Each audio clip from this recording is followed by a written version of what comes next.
welcome to our first proper bit where we get to speak to someone. I'm Runa. Who are you? What do you mean, who am I? I'm Chuks! Listen, so this is the first time we're going to be let loose on somebody. Yes. Oh, I love the power. Questions that really bring like the best out of them. Like, I love the power. But I hope it's the best out of them. But guys, welcome to another edition of Celebrating the Ordinary, the show that does what? It celebrates. It says it does what it says on the tin. Yeah. It celebrates ordinary people. Yeah. And again, it's really nice having to do this with you. I know. And it's also because you don't have a choice because we're on the logo together. So it's not like you could just change it and then put some rando in there. So wait, what? You know how they do it on like, in some like, well, I can't remember the last time, but like, you know, programs that you're expected to believe this different person is the same character. But it is a pleasure to be on the couch with you, Chuks. Because as you know, I professionally love you. She loves me. Like I said, professional. But yeah, again, we're here to celebrate people, celebrate the ordinary people in our society.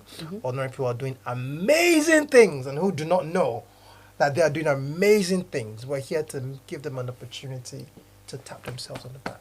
Yeah. And today, our amazing person is Tré Mitchel, who we have mentioned before, who is absolutely amazing. Hallelujah.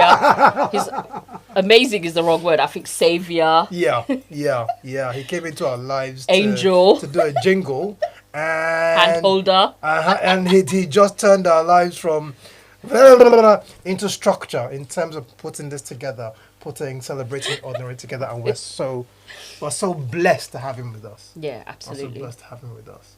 Like he's literally held our hand, hasn't he? And He has. Kind of like, he has. And the fact that we're here today is actually thanks to him, because it would have, we might have got here, but it definitely wouldn't have been in the time frame that we have. Might have taken us at least about 3 years, maybe. he shortened it to 2 months. I was like, oh my god.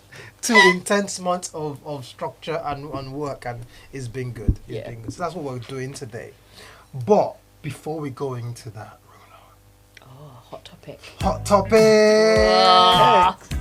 What's For me, Hot Topics is a segment where we talk about what's going on right now in our society, in our community, what's going on that's hot. Fire, spicy. So, what are we talking about today? Well, Chuks, we're going to be talking about Eurovision, which can I just say isn't the hottest of topic. Why? But I feel like it needs a mention. Like there are so many hot topics out there, let's be honest, that are actually are quite important. Yeah. Like for example, what's happening in the world. But, you know, just to kind of, because this is like our first like proper like thingy. Yeah, we need to talk about Eurovision, don't we? So Eurovision, I think for me, is one of those shows where I do not exactly pay as much attention to it when it's on. Yeah. But I have it in the periphery. Oh. So while I'm cooking, or while I'm ironing, or while I'm doing my housework, or while I'm doing something else, while I'm working, it's just there. And then I hear it be like, oh, well, yeah, ooh, and then I'm back again. And that's what I am with Eurovision. How about you? Do you watch it? I've got a confession to make, man. What? So before COVID, oh Lord, don't tell me. I used to watch Eurovision because a couple of us would get together and then it's fun. Yeah, just like taking the piss and like, oh my gosh, and you know, like talking about the costumes and stuff and like the glitz of it all. But on my own, it's not the same thing. So I ain't gonna lie, I know I've not seen this year. Oh my days! So I'm gonna have to rely on you to tell me what are the spotlights? Listen, what are the highlights? there's a lot of gist. There's a lot of gist behind you. So I know that Eurovision this year. Again, we came nil point. Oh, well, I mean, standard. That's Standard. Ever since what's his face? Sam Ryder. Sam Ryder. At least you remembered it. I know. So I don't remember anything. So ever since Sam Ryder won, no, he didn't win. Came second. Which is winning. If we had 1 point, that's a winner. I mean, for us, we there was no way that Ukraine wasn't gonna win. Yeah, of course. With all the thing that happened, all the shit that was going on at the time, and it's still going on in Ukraine, there was no way they could have won. But Sam Ryder came second. But since then, we've gone back to our usual standard of nil point. But this year we came nil point again. And I'll be honest with you, controversial, but I think our entry was shit. No. It was shit. The music was crap. The costuming was blah. Compared to the others, I'm not. I would. If I had an option to vote, I'd have given us nil point as well. Oh shit! That's not saying a lot though. If we're I would have home given us entry. nil point. But one of the controversial things that happened this year. So you know how Eurovision is like the big party to celebrate all things LGBTQ plus EIA. Yeah. This year, one of the things and this was because of what happened last year, one of the rules they brought in play this year was that during stage performances, they didn't allow any flags. What on country stage. flags? No, apart from country flags. Oh, I see. Country flags were allowed, but apart from country flags, no other flags.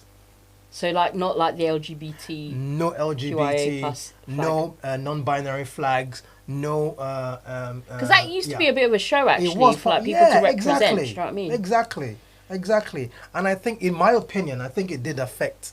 It did remove something, some oomph from the Do you know why they did that? Like, did they? Cause I haven't. So last year there was a performer who came.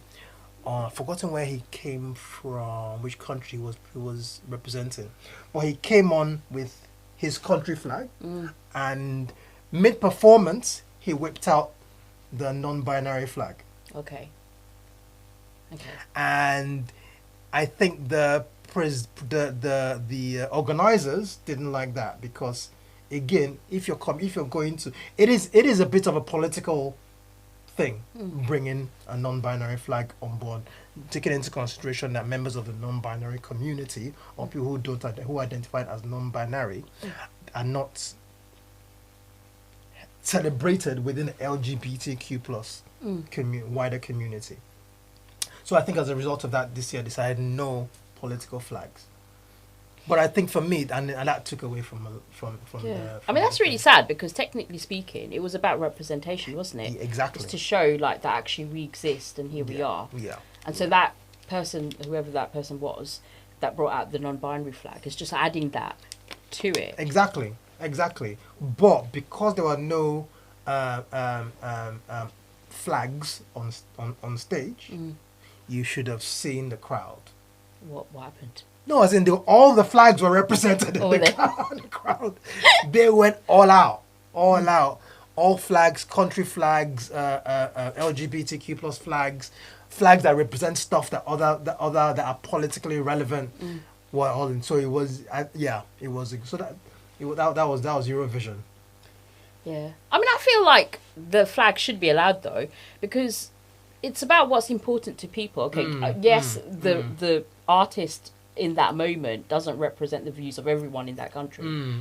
But I don't know, sometimes it's important to kind of use the platforms to make a stance. I suppose it depends on the stance though. I think that some people might, and this might be controversial, some people might look at it as, listen, we're here to listen to music. We're here to have fun. We're here to have a nice time. Let's not bring the political aspect into this. At this point in time, let's just enjoy the music. But like you said, but it's not just political. It's about people who perhaps are invisible to be more visible. Maybe that is. It is about visibility. Political, but it's I think it is about visibility. But that was Eurovision. So it sounds like one that I should have watched. Yeah. In a nutshell. I wasn't. Maybe next year we could do it together. Yeah, who knows? Yeah, we could do a Eurovision party. Yeah, and we could do Met Gala together as well. The Met Gala. Yeah, because by myself, I just Andre 360 that came with a piano on his back. What the hell? It came with a I didn't watch Met Gala. Big ass piano on his back. Why would? It's part of. Listen, it's Met Gala. It's the Met Gala. Gala, isn't it? It's a Met Gala, and Diana Ross came with a full-on wedding type dress that had a train from here to thy kingdom come. All of them. Listen, Met Gala was Met Gala. Met Gala, Met Gallard, as usual. Sounds amazing. Yeah. I wonder what I would wear. What would you wear if you were in Met Gala? Like, if you got invited. Oh, I'll carry a house on my back. Would you? Yeah, put a full on house. Listen, go big or go home.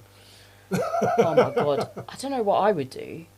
I've always liked the Cruella de Vil look. I don't condone doing anything dodgy with Dalmatians. Half your hair I love white, Dalmatians. the other hair half black. But yeah. Yeah? But I would go for that look. I actually tried to get that. You cannot not do without the Dalmatians, though. No, man, I can't You do have that. to have all I the love Dalmatians. dogs. I'd be like a nice Cruella de Vil. Yeah, but you could have Nice all of to them dogs. in tow. But I tried to get that hairstyle, actually. But then the hairdresser said, because I'm at that age and my hair's like not it. Do you know what I mean? It's like, it's having tough times. And he goes, well, we'd have to make it go properly blonde first, like really bleach it. And then they have to go, by that point, you might not have any hair left. Like, Thanks. so, I just thought, Thanks, guys. I'm like, nah, you're right. Thanks. Nah, but I'll I can leave the actually Dalmatians picture alone. you with that hairstyle. Like a badger. I'll be a ruthless badger. Cruella de Vil look. I can actually picture I would you walk that. in and people's hearts will ice up. Oh, Lord. Yeah, That's what nah. I'm thinking anyway. No. That's my main character energy in my mind. That would be it. I'll be like, nah, I don't know her. I've never seen her in my life. What are you? Runa what? You know what? You be the one first running, so shut your gob. And actually, you can shut your gob because I don't want to listen to you anymore. I want to listen to our amazing guest, Tré Mitchel. Yeah, so today we're going to have again, we've talked about him. We're going to have Tré come into the studio and join us in today's edition. Yeah. We're celebrating Ordinary, the Tré episode. Yes. I like the way you did that, the Tré episode. The Tré episode. Had to get that drama in there. You have to. What were you drinking? Red Bull before this? I'm drinking rum and red. No, sorry. No, about he that. wasn't. Because he's not going to be thinking. So, welcome, Tré. Welcome to our podcast. It is so good to have you on. Thank you for having me, guys. Thank you. I'm excited to talk and celebrate the ordinary of everyone. So, first and foremost, Tré, thank you for coming into our lives, man. Without you, oh. we will still Thank you. be thinking about celebrating the ordinary as a thought. And the jingle. Where's our jingle, man? Still don't have that jingle. It's coming. I will sing for the jingle, okay? It's coming, honestly. It's been fun working on the podcast. I think we've had so much fun together. And kind of seeing it grow from an idea to actually like filming is like a really good feeling, to be honest. But we couldn't have done it without you. I mean, if you looked at my gratitude journal, I do like 3 every day. Tré has featured in it. Like, Have I pretty featured much. in your gratitude journal? So moving Tell the swiftly truth. on. Of course you have, in my heart, but not in my book. I didn't make pen and paper, but yeah. Go ahead. Trade it. Thank you.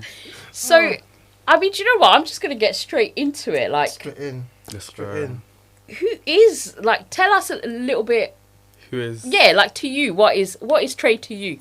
Tré? So I feel like Tré Mitchel, I feel like, is my artist name, and it's literally like my first name basically, because when I was coming up with my name, I didn't want to offend my mum's side of the family. I didn't want to offend my dad's side of the family, even though that's not my main thing. I'm not offending anyone, but I was like, I don't want to just take that name or my mum's or my dad's. I literally was like, let me just make something of its own. So I put basically my first name, Tré Mitchel, halved it, and then that's my first last name as an artist. I've been doing music for 3-4 years, like Okay.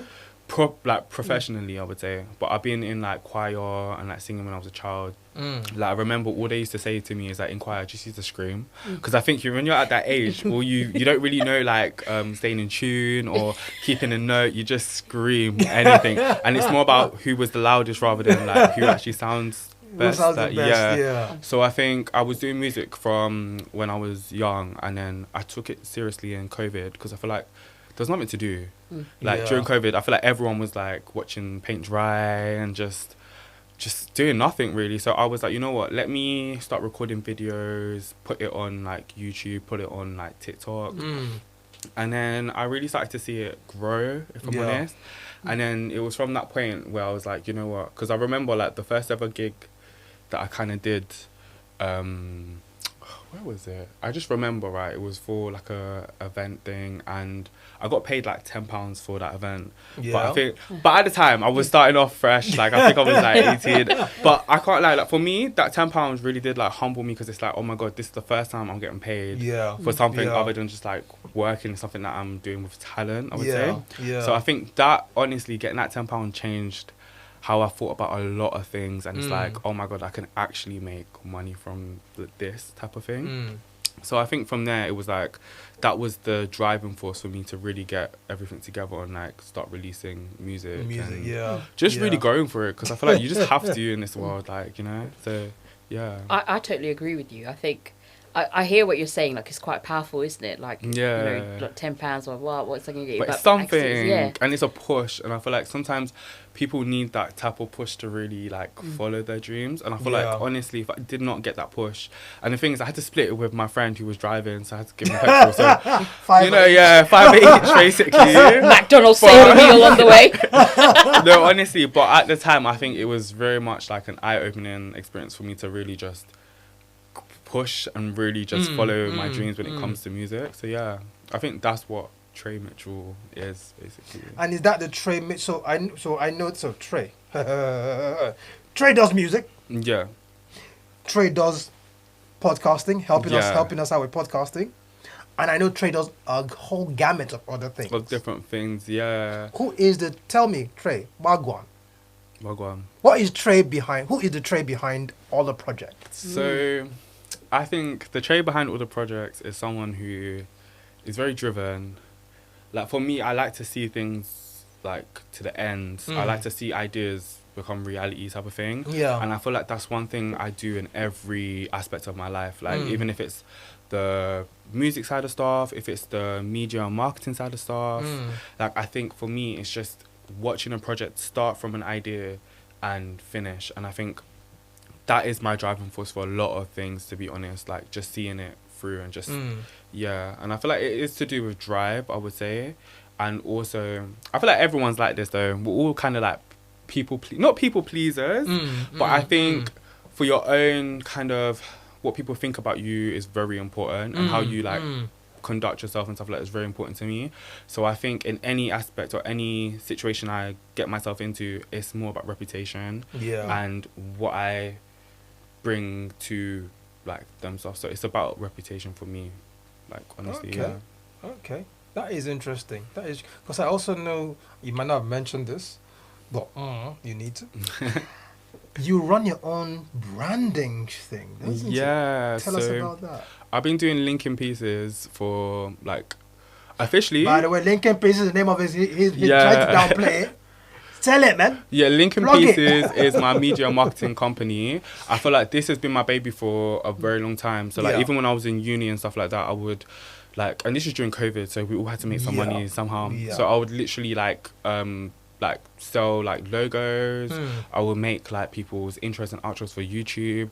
And I feel like what really got me going with the whole thing was seeing that there's a niche for everything, and seeing that there's a niche for everyone in any, like you guys as well, like I think the things we're into and the things that we actually work as are quite niche. To not like, you know, everyday things. But I think when you realize that there's a niche for you, I think it's a beautiful feeling, to be honest. Like it means that you can actually make money, you can actually look after yourself and like grow something, and you know that you're not going to be for the masses, but there's going to be someone that needs your service and wants to actually go with you. So I think that's what really, it started in like I said, uni, and then I think the more years have gone, the more I'm like, I need to really solidify this and make this official. So I obviously opened up Linking Pieces.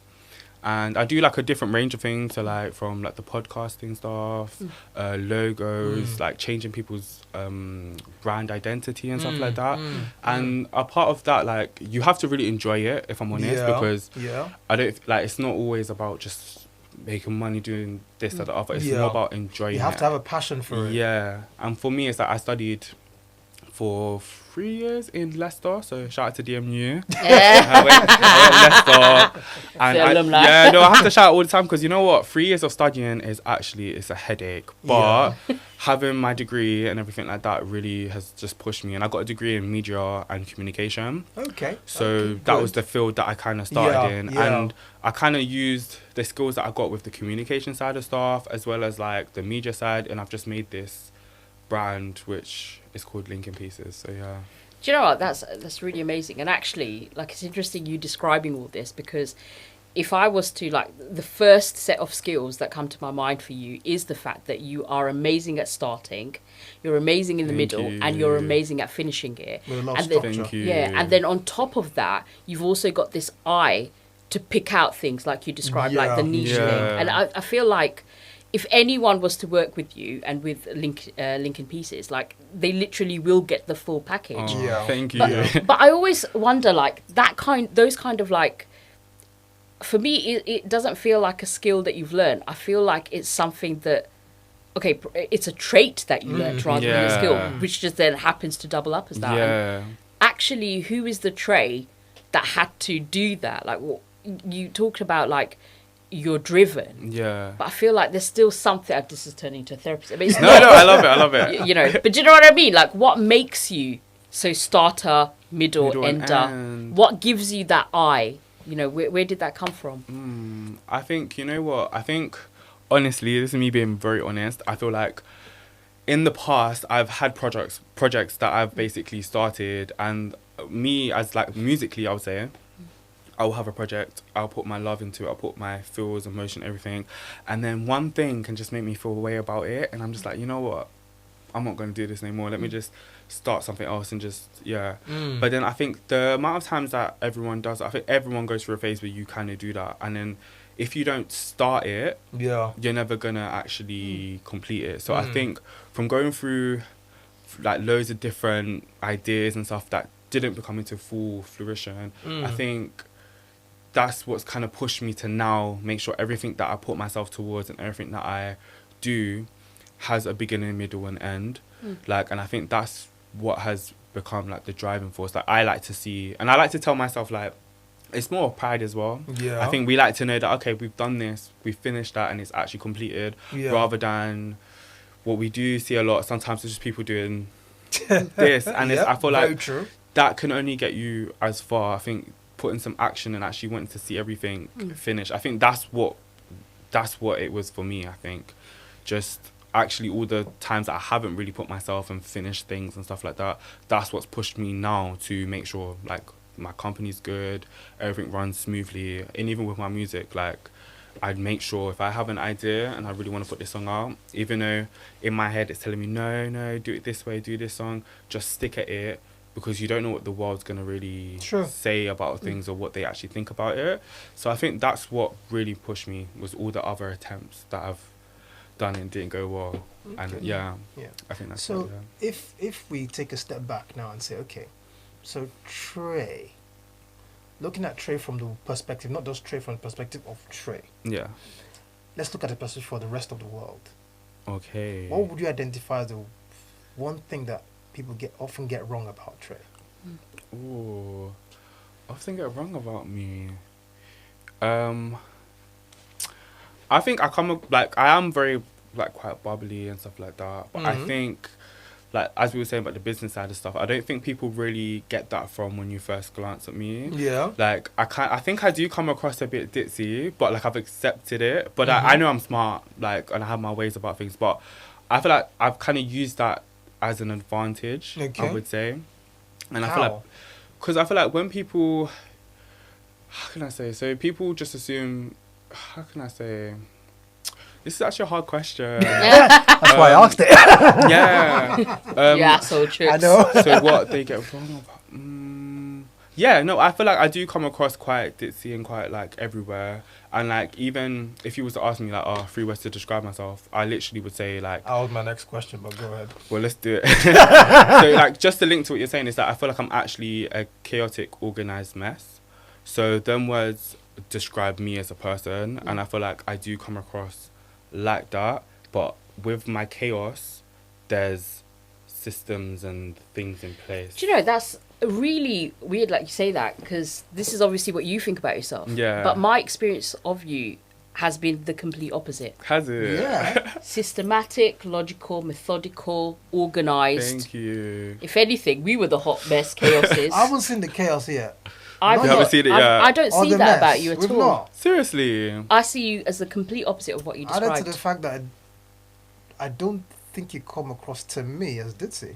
Yeah, You don't think? incredible integrity, like knows what he's talking about. Thank you. Like, so it's interesting that you think that. That's about yourself. that's how I perceive myself. Mm. But like I said, I don't see it as like a disadvantage. I just feel like sometimes like it's alright to be seen in a certain way, and then you like blow people's like change people's minds and like stuff like that. So I feel like for me that's what people kind of get about me. So yeah, that's what I would say. Okay. And as a black man Yes. in this creative world, I mean, we know the reality of how stupid this world can be. How would you say you hold space?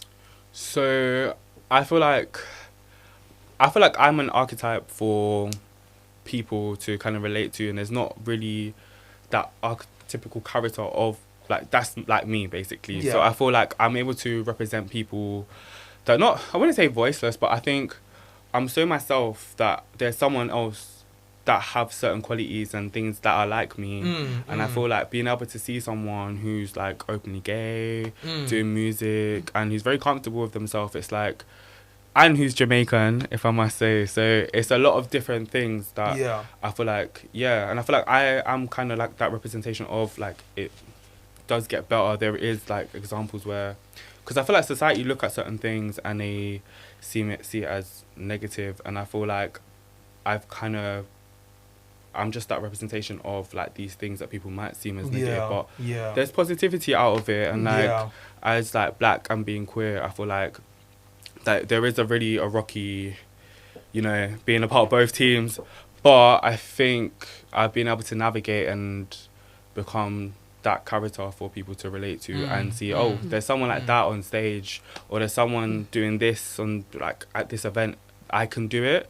And it's nice to kind of be like that. Like it's a lot of pressure, but I wouldn't like, but it's good pressure. It's like you got to make sure that you're presenting yourself well. You got to make sure that every opportunity that you get, that someone who is the same like you or myself won't get that. You need to make sure you rinse and squeeze everything out of that, so you feel like that's the beauty about you though, isn't it, that Tré cannot be pigeonholed. Like you are the epitome, that crossroads of intersectionality. Being like a black guy who's queer, who's open about it, and and having to kind of like hold all of that is a lot. So I think your power really is the fact that you can't be pigeonholed. Like people don't know what to make of you. I love that though. Do you know what I mean? I think it's that nice mystery. I think it's a nice feeling. Like even from like when I like write my songs and stuff like that, like I think I write it about queer situations, let's say, because it is about me and like my life and stuff like that. But I think I write it in a way that everyone can kind of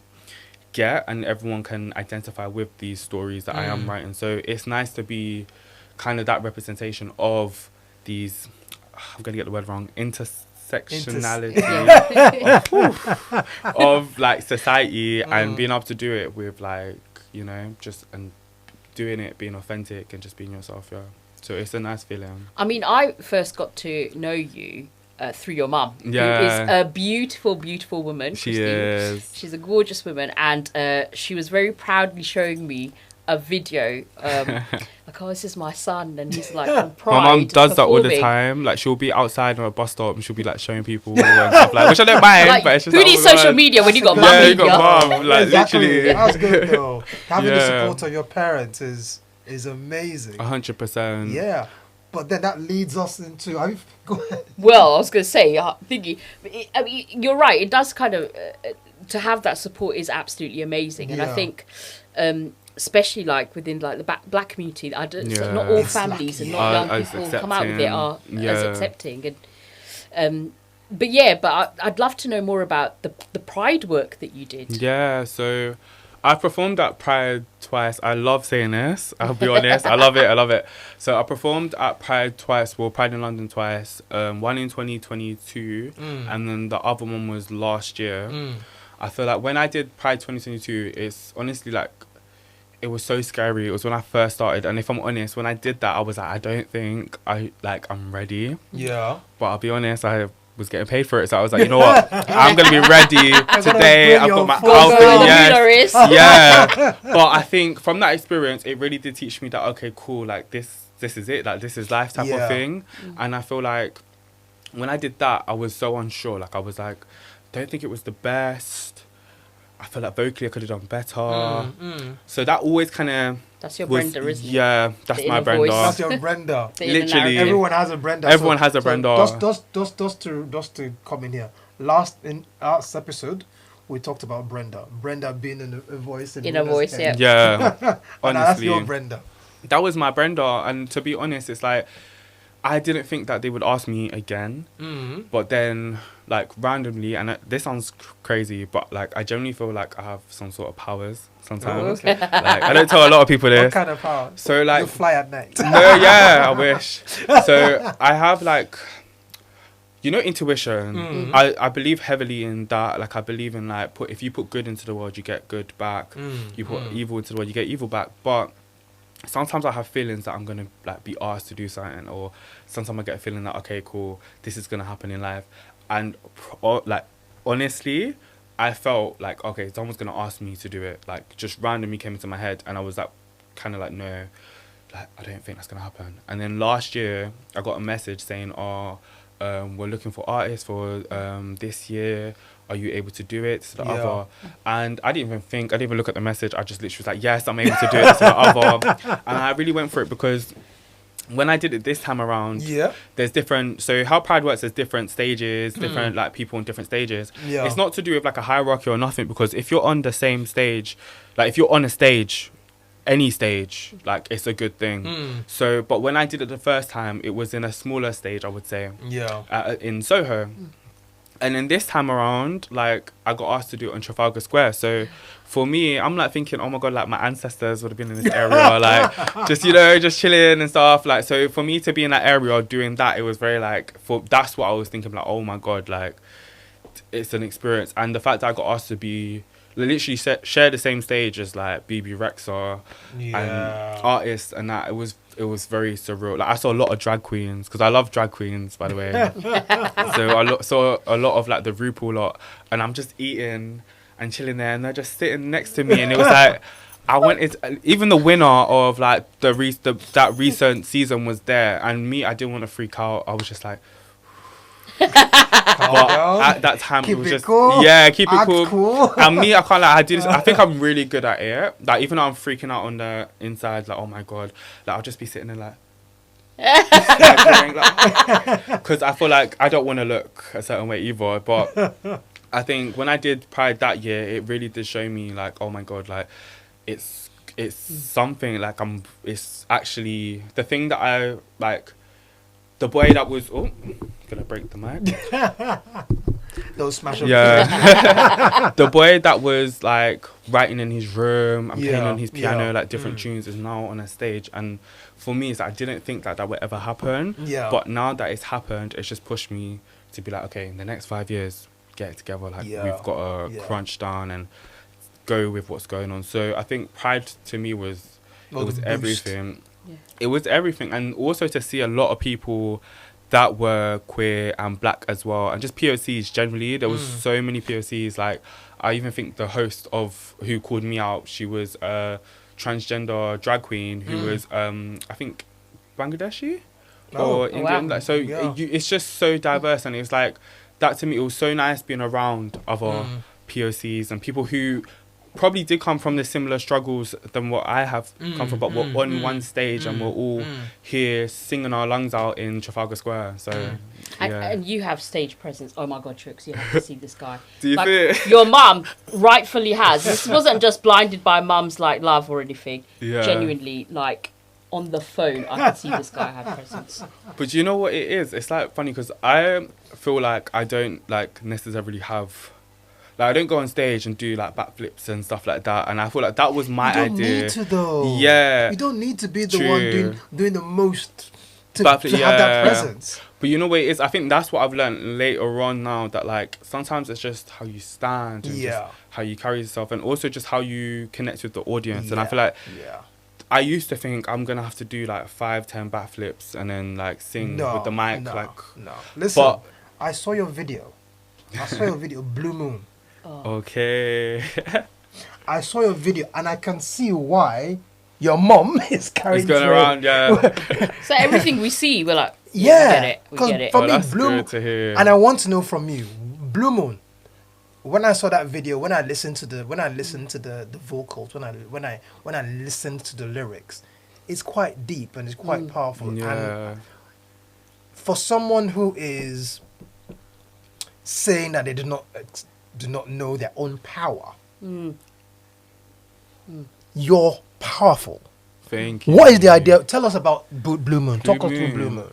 So Blue Moon's from my project Late Summer Nights, which I released in 2023. Yeah. I'm literally wearing the actual outfit that I wore for the EP cover, because I was like, what am I going to wear today? So I was like, let me wear this. And I wrote 4 songs, basically, just about the feelings of how I was feeling at the time. And it's funny how they say like life actually mimics like reality. No, well, art mimics reality. Art mimics reality, yeah. When I was releasing it, when I was writing it and singing it and everything like that, I didn't realise that I'm writing about my own life until after life kind of started playing out, how the songs are going. And then I was like, okay, cool. But when I wrote Blue Moon, I think in my head it was very much, I knew that it was going to be the first song. I wanted the first song to kind of be like, I'm sitting there at like a blues bar, like a jazz bar, and I have like a cocktail in my hand, and I'm just kind of reminiscing on like a time or an experience. Like I think Blue Moon's a feeling, and like me basically just visualizing like deja vu type of thing. Like I think that's where it came from. So when I wrote it, it was very much like an intro. You're at the club, you're at the bar. It's just, I think how I also write as well, just generally, is I don't like to have any pronouns in my songs too much. Okay. So I basically just don't include that, because the same way you guys have said about how Blue Moon has made you feel and stuff like that, I feel like I wouldn't have been able to achieve that if I used he or they or them or she. I think you can relate to Blue Moon, because there's no like gender like attached to it. So I think it makes people actually listen to the song and kind of relate it to their own like personal experience of being at the bar and just like You know what you're going to do for us, Tré, right now? What? You're going to introduce Blue Moon. Okay, so you guys... I'm going to show it now. Are we going to? Okay, cool. So you guys are listening to Blue Moon. Don't you know I really want it, yeah. Once in a blue moon, baby. Don't you know I really want it, yeah. I'm in a bad mood, baby. It started early in the morning. So, if you like what you're listening to, follow us on all social media platforms. And if you're enjoying the show, catch us on Apple Podcasts and Spotify. I mean, everyone's had relationships like that, haven't they? That I've got to ask you, you can always say, nah, I don't want to answer it, but was that inspired by any particular relationship? So when I wrote Late Summer Nights, like the whole EP, I was in a relationship with someone. And then when I was writing these songs, like I said, like I didn't know life was imitating art was imitating life. So it was because to give some context, I was going out with someone. Obviously, we ended it, and I wasn't gonna release the EP at all. Like I was, because I feel like every time someone goes through like a breakup, you become a bit like bed rot, like where you just kind of sit in bed. You don't want to get up. Like it's sad. Even if you're on the side where like you are the problem, like sometimes it's still sad. Like you're still with someone. There's emotions attached to it. So I was never gonna release the actual project, and then. Shout out to my friend Liam, actually, because if he didn't basically come to my house, tell me get up, go to the cafe, make a picture for your thing and put it out, the songs won't be out. So at the time when I was writing it, recording it, like going to the studio, I was still with this person. And I didn't feel like any of the lyrics like related. And then it was when I sat down, I'm like, oh my God, like I literally wrote about the situation I was in, Yeah. but didn't mean to do it on purpose. Like a So subconscious thing. subconsciously wrote about my situation, and then when I've come to release it and they've heard it, it's like, oh. So yeah, it was about someone, but What has the reaction been to Blue Moon so far? from that person or just generally? Generally. So generally, like I'm surprised that that song has really like made people, like it got to people, because from, this might sound boring, but from a marketing side of stuff, I usually release a lot of people do, is you release a music video for one, either a song that performs very well, or you would do it for a song that doesn't perform as well as you would like it to. So when I was doing the whole EP, Mood, which is another song, which is literally a letter to myself, that was going really well because it was the single, it was getting pushed. And then with the other songs, I felt like they had their own kind of feelings to push without so much help, if that makes sense. Yeah. So when I did Blue Moon, it was because I wanted something to push that song, because Yeah. I felt that out of all the other songs, it wasn't as strong as others. But now, after a while, I still have people messaging me, telling me like, oh, they really do like Blue Moon. Yeah. The music video got like 1K views and stuff like that. Yeah. And I feel like for me, it kind of pushes me to keep going, because it's keep like, going. I didn't actually think that that song was going It to... resonates. then. Yeah. It resonates with people. But I think a lot of artists and a lot of things are like that, where you put it out, like, and you wouldn't think that it will touch or connect to someone, and then you put it out, and then people will come back to you and be like, oh my God, like, this is really connected to me. Yeah. Like, we all have songs Yeah. that does that to us. So I feel like, yeah. And it really did, it shocked me because I really was like, okay, I need to do something for this song to really go somewhere and to be pushed. But yeah, it has touched people, which I was so surprised. But it was one of the songs that people do say it's one of their favourites. So I really appreciate it. And again, really interesting, because you were thinking that, you know, it's the one that perhaps needed a bit more like that action. But, you know, I always feel that, like, when it comes to, like, this kind of, like, art or any kind of art, I don't want to say responsibility per se, but it is like a gift that actually belongs to the world. Yeah. Yeah. You know, and it's when you're putting it out there, it's your baby that's going to the Exactly. world. but you don't know, Exactly. you can't control for how people take it. Yeah. And I think that's always plays in my head for a lot of things. Hence why I feel like it's kind of not limited me, but it's kind of made me think twice about like putting things out. And because when I feel like you have a good experience and you have a good response from people, I think all artists or everyone, once you have that one good response, you just want to put it in a bottle and like just keep it for yourself, and just that's what you want the world to know you as. Do you know what I mean? So yeah, like I think that was a problem that I had, where I just didn't release because I just wanted that feeling each time. And I'll be honest, I did release a song that it's called Somebody Else, that I generally didn't think I didn't get the response that I may have wanted. Okay. But with that song, there was so many feelings and so many stuff attached to it that 1 minute I'm like pushing to pull it out, then the next minute I'm like, no, I'm not going to pull it out now because I don't want to offend anyone.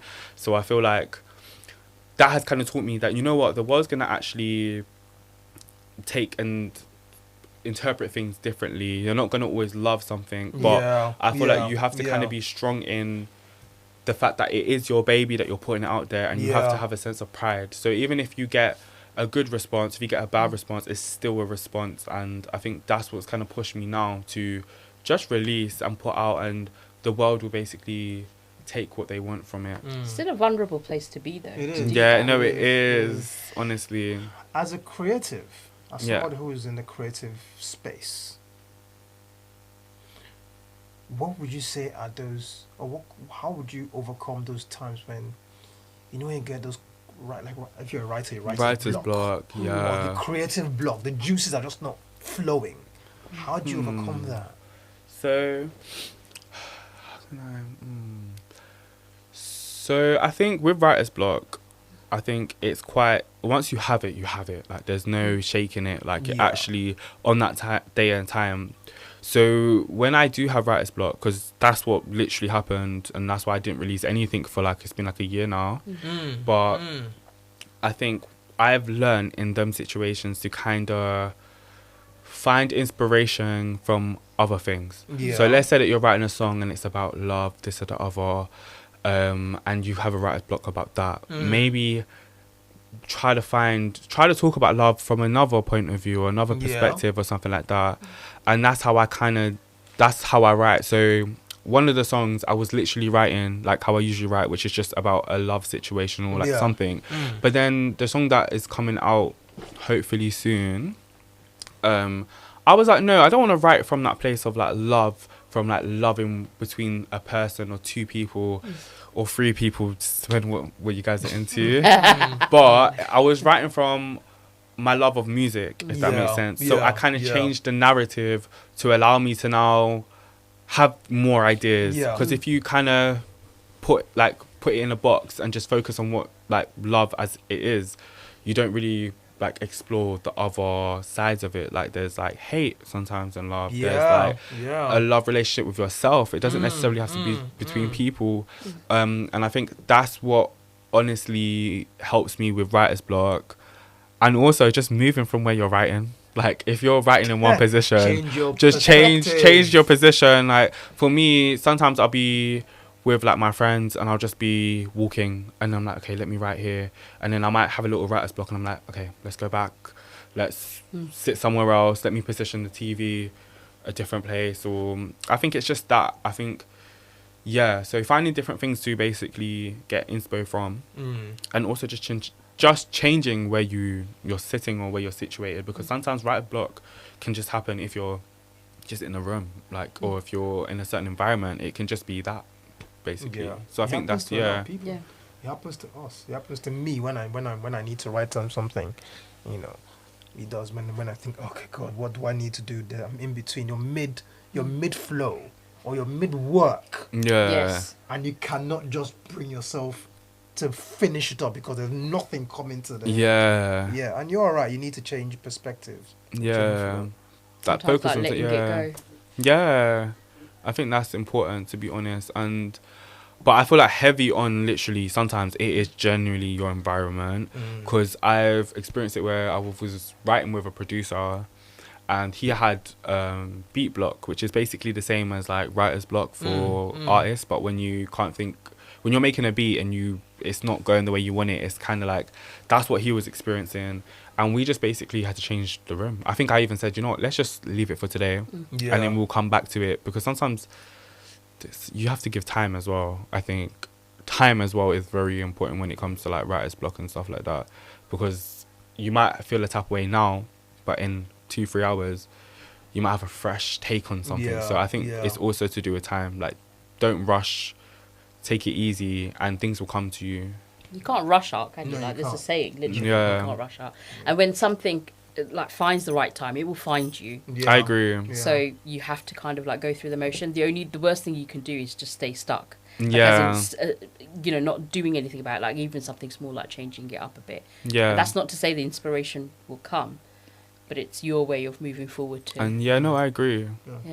So Tré, tell us, you were on the Celebrating the Ordinary podcast. What does celebrating the ordinary mean to you? I think celebrating the ordinary is highlighting the people that are not seen, I would say. Like, highlighting that side of things. Because I feel like in the world that we live in, it is very much pushing, like, celebrity culture, stuff like that. But we don't actually get to celebrate the ordinary, celebrating people that really do make a difference in society. Like, sometimes this sounds crazy, but that one person who was serving food to this person might have stopped them from getting in a cab that was like gonna explode or something like that. Like, it very much like life, there's so many different people in life where I feel like we don't get to give them their props and their flowers. So I think that's what celebrating the ordinary is. It's kind of giving people who like the unspoken or the unseen, like, their spotlight basically, and their stage to show what they do. And this is our own way of celebrating you. What about you? What about you guys? What? We're here to talk to you about you. I was very cleverly done. But what about you? Nice try. Right back to nice you. Try. Just try it. do you know what? There is something quite beautiful about that, isn't there? Because we Yeah. tend to, as like society, define success as you have to have that many likes and money and this and that. But actually, to me, when you put the art out there, because not everyone has that ability, and you put it out there and it reaches someone, it touches them, and it impacts on them. Like, I mean, my thoughts are that is success. Yeah. You might not know it, but it's success. I think that with social media Yes. and the desire for likes, you know, with every like that's clicked on, you know, like endorphins, like it's like a drug. Yeah. You know, we tend to want more and more and more and more. And unfortunately, what that does, in my opinion, is to blind us. Blind Yeah. us to the ordinary person who is doing what they're doing, not because they want likes, but because they just like what they're doing. 100%. I think with society now, it is very much about likes and like the following and stuff like that. And I feel like I've been in that situation where I've always wanted to be like, I think everyone who puts anything all out, listen. we all want the numbers. We We all want, want yeah, we love like we want want that. it. But I think what really kind of got me like in a different headspace is that I also do that for work. So I have Yeah. like clients where their goal is to get a certain amount of likes, or their goal is to get viral. Then I have clients who have different goals, who may not want to Yeah. get like so many views, but it's more with the love and like what they want to achieve out of a project and stuff like that. Yeah. So I think learning from both sides and kind of being on both sides where I'm helping people to get viral, to get big numbers, and then when it's out of joy and love, I think it's allowed me to kind of identify and choose what I want for myself. So as from like numbers wise, of course, like stream all my music, stuff like that, because like it's, you know, like money and stuff like that, and the money that you put into a song. But from my own self, like I am trying to put music out that people can listen to and people can relate. And like you said, like it is that where people get touched by what you put out that really amounts more than having loads of likes. So it's kind of allowed me to kind of be in my head and kind of be focused on, okay, my goal is just to have people listen to me and have people hear my voice and just be known for that. And I think regardless if my Instagram is getting like 1,000 likes or if it's getting 2, at least 2 people have liked it. Do you know what I mean? And I think sometimes when it does come, like a lot of artists as well, I think we need to start looking at the glass half full than half empty. Yeah. And I think social media is a place where it kind of does make you look at things half empty, because you see other people who are getting more than you, or doing like getting more attention, like better stuff. And sometimes it's really not that. You have to really sit back and be like, okay, cool, like this is what I want, type of thing. Cool. Keep being up the mic, sorry. It's alright. The mic doesn't mind. And that is some wisdom from Tré. That Yeah. is. You know what I'd really like to know though is, because we've talked about like the art side of things. Yeah. There is that professional side to you. Yeah. You know, and you've chosen the name Lincoln Pieces, right? Yeah. Oh, okay. Where is that from? So, little deep dive. So I had a company before called Missing Pieces, which I started when I was in uni, but all my letters for that was all going to my house. I was in uni in Leicester, so you can see where that went with that company. Yeah, I'm not going to talk about it. But so from a long time, I always felt like, so I've always wanted to get a tattoo. And this tattoo that I wanted was a jigsaw puzzle. And it was to basically represent that it's not negative, but it's a bit of a positive way of thinking that I'm never complete, that there's always a piece that's missing. So I kind of used that and used it for my branding. So like for Tré Mitchel is a logo, as my logo is a jigsaw puzzle. Yeah. So I was like, I want everything to kind of connect. And so from it being called Missing Pieces, I've changed it to Linking Pieces, because I feel like my company is basically the link between making a project and for someone, and basically like someone's ideas and my skill set and stuff put together as a link is the final project, and it's the final product. So I think I've kind of linked it to being that piece or that missing part of So I I mean, you think definitely were for us. You are The Thank you. linking, missing, everything in between piece for us. Yeah, so it's always kind of linked to like the whole idea of the jigsaw puzzle, and it's just linked to like, I just feel like that's what the whole business is about. It's about bringing two things together and just making it actually a thing. A thing. Yeah. A thing. Okay, that's good. Now I'm going to ask you this question, and it's another. Can I just say, you always start it off like as if it's like, I'm going to get to So you like deep. it's Parkinson's or something. Better not be an anticlimax No, question. it's not. No, it's not. Like, what's your It's favourite just- dog? Do you know what I mean? No, yeah, go on. You know, I know you want to ask that question. No, I don't. If you were to meet Tré, What did you say? 8-year-old Sneak? Tré, Oh, Right. okay. an 8-year-old Tré, Okay. yeah. What would you say to him now? Oh, that is a good one. Don't talk back to your mom. You'll lick your own emotes. Yeah, literally. I would say keep going. Yeah. Things get better. Yeah. And it's not like life, because I feel like everyone's hard is like subjective. Like something that's easy to someone might be hard to someone. So when I say things will get better, I just feel like the older you get, the more experiences you get, and the more like understanding of myself. Because when I was 8, I just remember I was so confused. Like Yeah. I didn't know what I wanted. At one point I literally thought I was like, I don't even know why I was reading up about this stuff at that age, but I genuinely thought I was asexual because I just didn't understand like there was an option for me to like a boy. So I think I would tell myself like, keep going. I would say Yeah. it will get better, and you're gonna meet some people that will teach you some things about life, and you just need to go through these experiences and learn from them. Yeah. I think it's that. Yeah. Woo, woo, boo, boo. Yeah. I mean, you've really touched on something there, because I imagine like a lot of young people who perhaps are confused, like not confused, but like they're wondering because they don't see. Yeah, in that It's space. not So like it's- the norm. Yeah. You know? So what would you say to that child? So I would just say wait a couple of years and you're going to see so much stuff on TV that is literally Yeah. gonna blow your mind, and it will also be like conversational starters for a lot of things.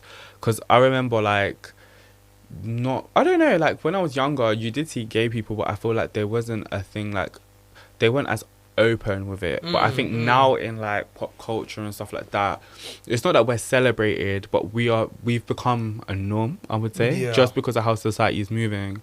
So then I know like certain other groups like transgender people and stuff like that, they have it hard. They've always had it hard, honestly, but they have it hard now because they're not the norm, if that makes sense. So I feel like society are doing what they did with gay people to them in a way where they're kind of seen as like dangerous and or stuff like that. So I think we've progressed where we're seeing more people like myself and stuff like that. But I think the level of understanding I wouldn't have got at that age. I think I would have told myself, wait a bit, you're going to see people who are just like you and are going to do things that are going to make the world talk and make the world have an opinion. Yeah. And it will eventually normalize a lot of things for myself. So things that I used to be insecure about, like having a high voice or the way I spoke, I think these things will just become so normal now. And yeah, I would tell myself definitely just wait a little bit. Because I was so clueless, I remember I had a girlfriend like every week. I would just be like doing her hair, I'd be doing her nails, do you know what I mean? And then I never really thought like, oh my God, like I don't even like you. But I think honestly, like the older, like, yeah, I think when you're at that age, it is very confusing. Yeah. But I think I would have just told myself, just wait a bit, and there's going to be someone who's going to break that stereotypes. Like look at little Nas X, for example. Yeah. Like, what he's doing now, or Sam Smith, for example, what they're doing now is literally dressing up, doing different things and just putting it out there. But before, a couple of years ago, it seems like crazy. Now in 2025, like no one's batting an eyelid at what Sam Smith's doing. Even though I think what he was doing was not that deep. Like there was nothing he was doing. He was just being himself. But I think the way society kind of made it out was like, it's crazy, this is going on. But reality now, like, it's so normalized that you see it a lot. Well, that's the power of visibility. It's isn't it? weird Yeah. because if Lady Gaga, Yeah, who wore a meat dress yeah, and did worse things than Sam Smith yeah. and was accepted, Then everyone should be accepted, 100%. But I also just feel like it's the lens that society is Yeah. basically wearing at the time. If they're not, Mm. sometimes society decides to wear different glasses, and it's like the issues that they want, like, focus on as problems now are problems, but they're not really issues. It just depends on how everything's being perceived, basically. I agree Yeah. with that. Yeah. And everyone's lived experience is all different because, you know, it's go back to that intersectional thing. Like, your culture will have an impact, Yeah. like your racial Yeah. background, your religious, like, beliefs that you've grown up with, all of that Yeah, I has an agree. impact, doesn't it? I remember watching, God, what's that Netflix serial? It's got Heartbreak. It's got... Hotel? No. Oh, Give us some description if you don't. it's got two lads. One of them... I know which one you're on about. I know. And one of them was Kit on... one of them is called Kit. Yeah. His real I know name's which one. Kit. It's about two lovers or something like that. Yes. Yeah, one of them's like not straight, but like not. I don't know. No, so one's bi Yeah. and one is definitely like gay. Yeah. And they're two young lads, like at school. Heartbreak stop. Yeah, or I know something like which one. that. He was on My memory's Big so Brother rubbish. as well. Me too. Like he Oh, was I on don't- Big I don't- Brother, I I didn't think. watch- No, he Oh, definitely was on Big Brother because the guy who was playing one of the characters was on Big Brother. But I Yeah. know which Yeah. one. Yeah. And there was a guy in it, one of the couple who also was... Oh, God, now there's another programme that he was the mouse in it. Not Stuart Little. But anyway, the point is that I remember watching it and I remember like crying at the end of it because I thought, I wish we had programmes like that growing up. Like, it would have just solved stuff. Yeah. I think, You know what I mean? I think for me, as a black guy with a disability, there was no representation at the time on television. 100%. And then I remember seeing what's this guy? This basketball guy in a wheelchair. Olusholu. Oh God, I've forgotten his name. And I was like, wow. He was a Paralympian, and then he got into presenting on television, and he was everywhere doing documentaries. And then it was what's his name? Trevor McDonald. Then Sir Trevor McDonald. Oh, And he was the yeah. only black person on television The reading news. the news. And I'm like, okay. He's an icon. And then an icon, and then there were so many other black faces coming on as life went on.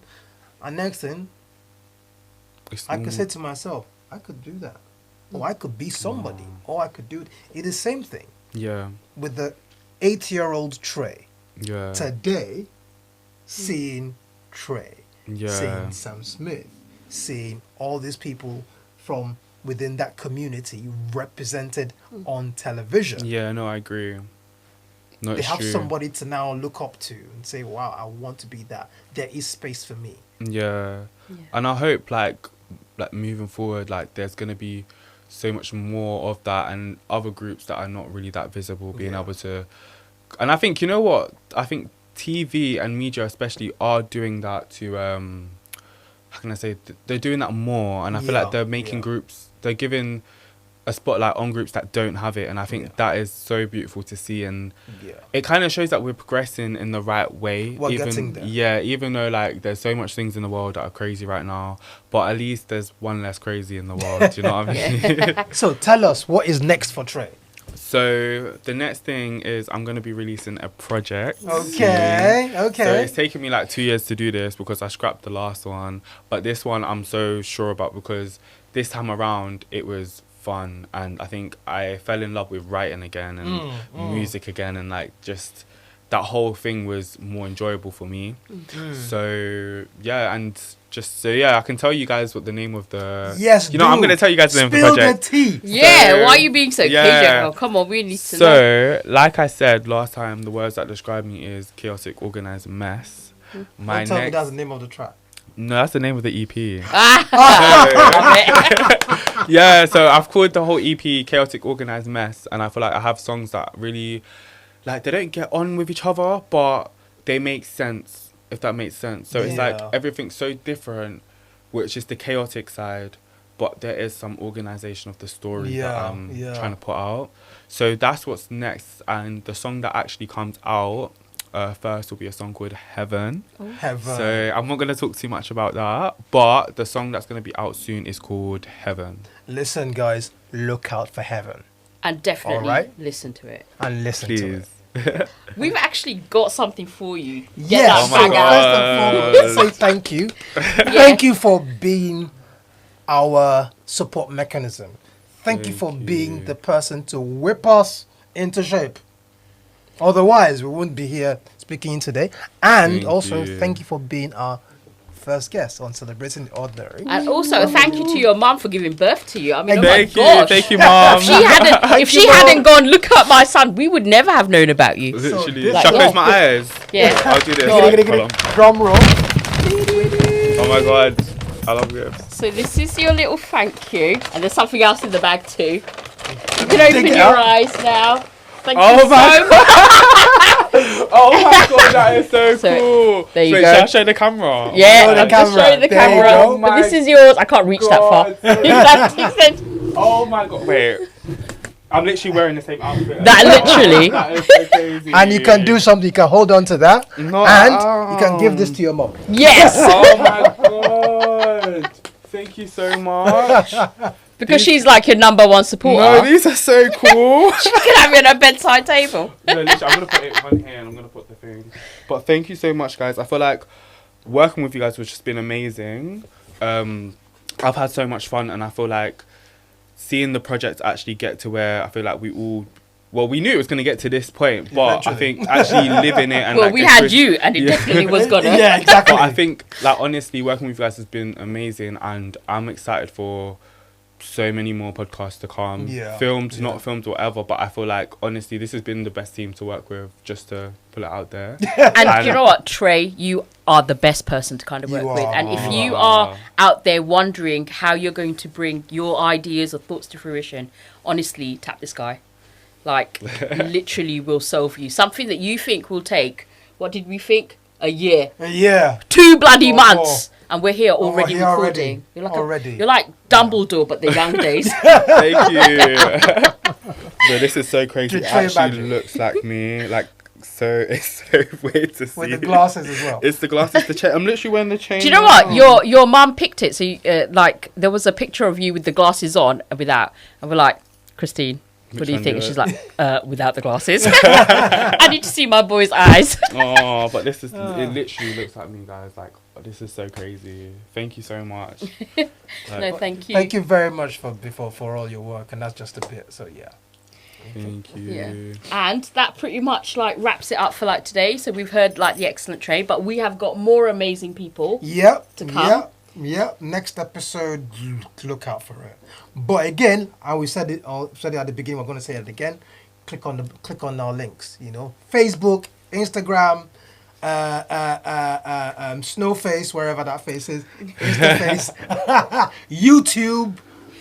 Pinterest. No, Pink- just joking. no.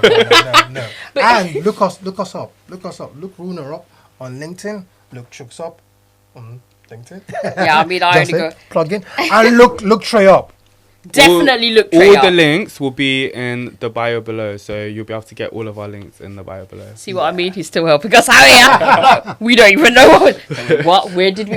What social media do we have? But honestly, it has been amazing. And like to everybody out there, please do like kind of hear it out and send us your stories too or your thoughts. We'd love to kind of discuss wanna them on hear the show from you. too. Yeah, I want to hear from you about what you think about what we are. That if we are on the right track, if we are changing your lives, what we can do better, what we can do. Or just your thoughts. Just reach out to us. Chuck, stop getting all deep. It's the end. Sorry. It's the time to say bye, really. Sorry. Take care, guys. Thanks a lot, folks. Bye. Take care. Bye.